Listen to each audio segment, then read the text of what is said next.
को वित्त मंत्री निर्मला सीतारमण आम बजट पेश करेंगी। ऐसे में नोएडा के एमिटी यूनिवर्सिटी में हमारे संवाददाता अमरीश पांडे ने बात की कुछ स्टूडेंट्स और टीचर्स से और जानने की कोशिश की कि आखिर उनके वित्त मंत्री से क्या डिमांड है। आप भी देखें। बजट की तैयारियां अपने अंतिम चरण में है। 1 फरवरी को बजट पढ़ा जाएगा और बजट भाषण पे पूरे देश की नज़र है। वजह यही है कि सरकार ने घोषणा की है कि ये विकसित भारत की नींव रखेगा। विकसित भारत कैसा होगा, क्या उसकी रिक्वायरमेंट होगी और उसके लिए क्या स्टेप्स रखने हैं, उसको जानने के लिए हम पहुंचे थे यूनिवर्सिटी एमिटी यूनिवर्सिटी में। और हमारे साथ कुछ स्टूडेंट्स हैं, कुछ टीचर्स हैं। उनसे हम जानेंगे कि आखिर बजट में किस तरह के बदलाव किए जाएँ ताकि बजट विकसित भारत की नींव रख सके। सर, क्या चाहते हैं, किस तरह से बदले बजट? देखिए, एजुकेशन किसी भी कंट्री के लिए सबसे इम्पोर्टेंट चीज़ होती है, सबसे मुख्य मुद्दा रहता है और हम सबकी आशा है कि एजुकेशन को सबसे ज़्यादा बजट मिले।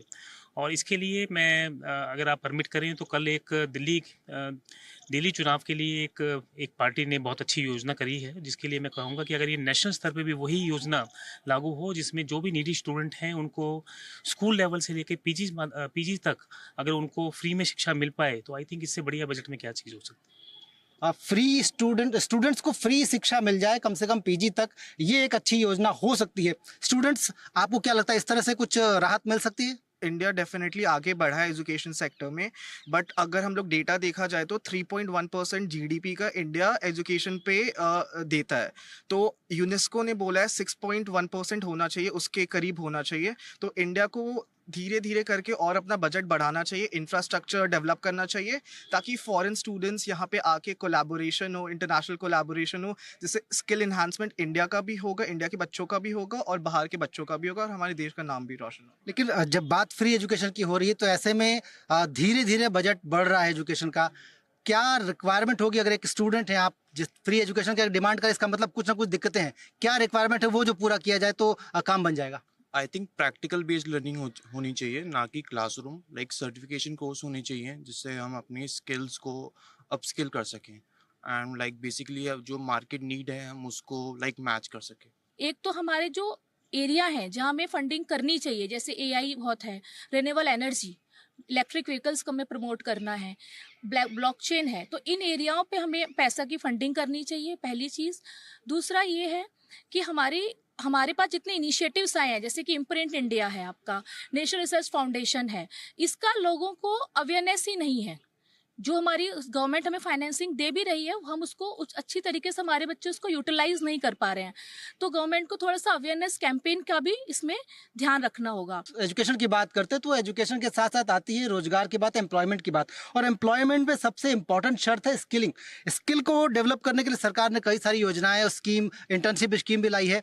मैम, आपको क्या लगता है कि किस तरह से ये स्कीम बेनिफिशियल होगी या इसको इस बजट में कुछ और इम्प्रूव करने की ज़रूरत है? सर, स्किलिंग के लिए गवर्नमेंट बहुत कुछ कर रही है, बहुत सारे इनिशिएटिव्स है, हमारे अपने भी बहुत सारे सेंटर्स है, कॉलेजेस भी बहुत कुछ कर रही हैं।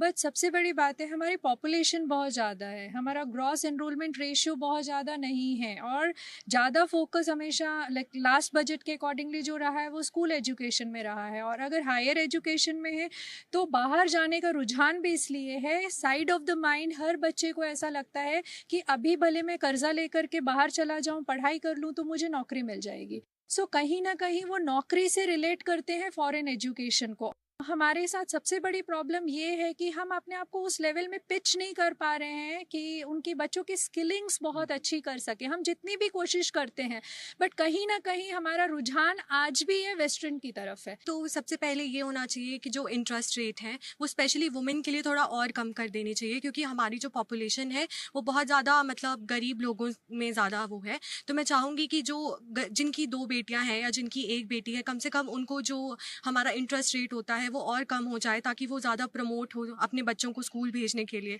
साथ में जो हायर एजुकेशन है, अभी जैसे हमारा पिछला बजट आया था उसमें हायर एजुकेशन पे इतना फोकस नहीं किया गया था, उस पर स्कूल एजुकेशन में ज़्यादा फोकस किया गया था। जैसे कि IIMs की बात है, इतने बड़े बड़े इंस्टीट्यूट में बहुत ज़्यादा फीस होती है। तो अगर गर्ल एजुकेशन है, अगर स्कॉलरशिप है, अगर बच्चा डिज़र्व करता है तो वो सब और ज़्यादा थोड़ी प्रमोट होनी चाहिए और स्कॉलरशिप गवर्नमेंट को लानी चाहिए।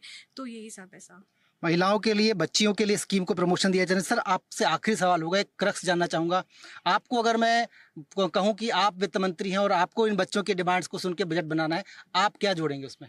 देखिए, मैं सबसे पहले वित्त मंत्री की तरफ से तो नहीं, मगर अपनी तरफ से ये कहना चाहूँगा कि जब भी हम कोई योजनाएं लगाएं उसमें हम कोई बायस ना रखें और उसमें सरकारी और निजी संस्थानों को इक्वल अपॉर्चुनिटीज़ दें, जो मुझे लगता है कि अभी मिसिंग है। हम बहुत सारी सब्सिडीज़, बहुत सारी योजनाएं देते हैं और उसका प्रॉपर विकास इसलिए भी नहीं हो पाता है कि वो योजनाएं वो निजी संस्थाओं तक पहुंचती नहीं है। हम आत्मनिर्भर भारत की तरफ बढ़ रहे हैं, तो हर बच्चे को लोन की फैसिलिटी होनी चाहिए और उसको जितना आसान कर सकें। बहुत सारे लोग सोचते हैं कि निजी संस्थानों में सिर्फ बच्चे वो आते हैं जो पैसे वाले होते हैं या जो अफोर्ड कर सकते हैं, पर ये एक गलत धारणा है। मैं एमिटी विश्वविद्यालय की तरफ से भी कह सकता हूँ कि यहाँ पे 85% स्टूडेंट ऐसे आते हैं जिनकी बड़ी बड़ी एस्पिरेशंस होती हैं और जिनको अगर लोन की फैसिलिटीज़ और सुविधा मिल जाए तो उनकी संख्या बहुत अच्छी हो सकती है। तो मुझे लगता है कि जितनी भी सुविधाएं हैं, एक तो प्रसार इनका पूरा हो, सब लोगों को हो, और एजुकेशन के सेक्टर में जितना भी हम कर सकते हैं उसमें हम निजी संस्थानों को भी बीच में जोड़ के रखें। तो एजुकेशनिस्ट का ये मानना है कि अगर हमको इम्प्रूव करनी है भारत में शिक्षा, तो उसके लिए निजी संस्थानों को का जो पार्टिसिपेशन है उसको और इम्प्रूव करने की ज़रूरत है। जो योजनाएं बनती हैं उसको सिर्फ सरकारी स्कूलों, सरकारी यूनिवर्सिटी तक नहीं बल्कि निजी क्षेत्र को भी उसमें बराबर का भागीदार बनाए जाने की ज़रूरत है।